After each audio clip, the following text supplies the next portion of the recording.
perfect segue into Black Friday. So Black Friday strategies for 2023, and especially taking into consideration our new love for full funnel. How should people start thinking about Black Friday, which is a month and a half away?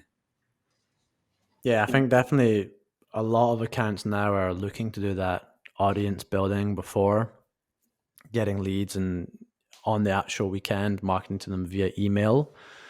So they've already kind of locked in the people and they're not paying the high CPMs during the period and also just risking anything going wrong. But I think in recent years as well, what I've seen is a lot of the time your evergreen campaigns can be on par to your Black Friday specific sales ones or even sometimes better, as long as you're keeping on your website the offer clearly stated everywhere. Like I definitely found that almost to be better, just to use all that audience that's built up in an evergreen campaign, use the machine learning, just make sure you have the actual offer somewhere they see it. So the user traffic's coming through, it's already dialed in into who it wants. And they just go, hey, there's a discount I'm going to buy right now today. So yeah, that's definitely been a big thing that I saw last year helping. But I also think keeping it simple is a good Black Friday strategy, because with that process of building leads, often what we do is have like tiered discounts for different days and things, which I feel almost confuses people sometimes. And you're just giving more away when they might have even converted on your lower offer. So like I'm now recommending just keep one offer for Black Friday and have it throughout the, if you're running a Friday to Monday, whatever sale, have it throughout. Yeah, so I find that as well, like a one clear offer. Because I think if you do, at least me personally, when I'm buying stuff on Black Friday, if there is multiple offers or multiple days where offers change, I often end up wondering, well, is there going to be a better offer later? Versus if their brand is clear, like this is our Black Friday deal. There's not going to get any better. Maybe it gets worse, and then it becomes super clear and a lot easier to buy. Yeah.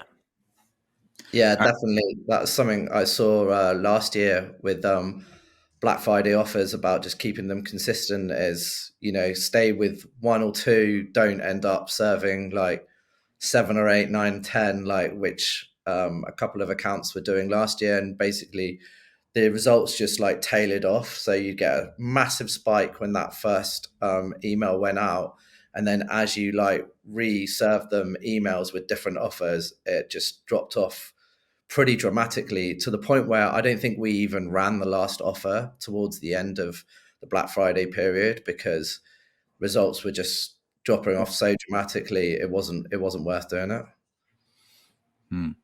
All right, so we've got using lead forms to start building your email list, a single or maybe two offers total for Black Friday. Don't turn off your kind of best performing business as usual campaigns. Just make sure you have clear offer on the website.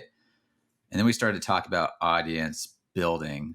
Traditionally, that's meant like juicing the pixel a little bit, or making sure that people are part of your like real audience in Meta. But how about this idea where it's a bit more like creative and building people awareness and consideration leading into it? Yeah. I mean, I don't have any specific recommendations of what that might look like, but certainly it all ties in.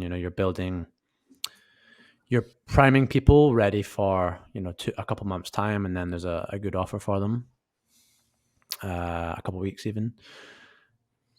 Yeah. I think that's One mainly what it is. one massive tip I've got, which I saw a couple of years ago, was there was a load of businesses who had their ads in review for about a week or two. So basically, they didn't launch any of their Black Friday ads because Facebook just got so clogged up, or it had some bugs or something like that. So make sure you've got some ads like ready, approved, that can just be launched or scaled up. Like, don't be in a position where you're launching ads at the last minute and everything's clogged up at Facebook and you can't get them through the review process. And don't forget that Meta had pretty massive layoffs over the last year. So that review Yeah. process could be even worse this year.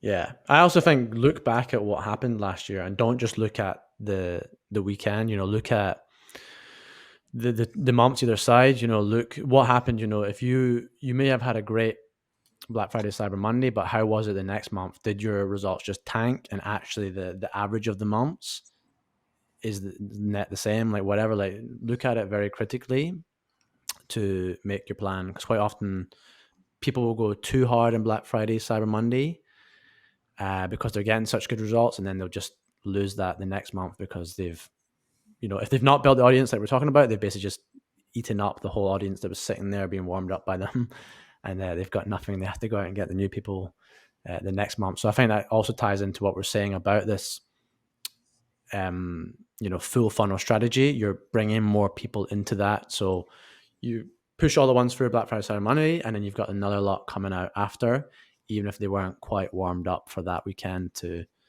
purchase yet, and you're not in that situation. Are you suggesting not just doing conversion only ads during that time period? Yeah, potentially. Just keep it evergreen. Your other funnel objectives.